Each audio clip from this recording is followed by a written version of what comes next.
Welcome back to purely Islamic. बेटियों, ये बात राय नहीं है, ये नबी रहमत सल्लल्लाहु अलैहि वसल्लम का फरमान है। आइए सुनते हैं आप सल्लल्लाहु अलैहि वसल्लम की हदीस।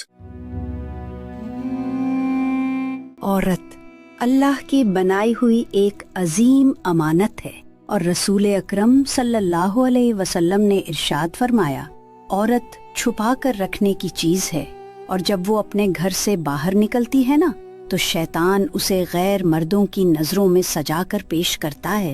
ये कोई मामूली बात नहीं, ये नबी का फरमान है।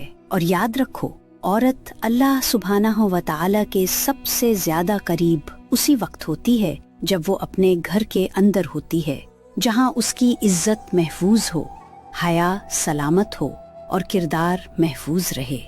औरत की असल खूबसूरती नुमाइश में नहीं बल्कि हया में है, सुकून में है और अल्लाह की रजा में है।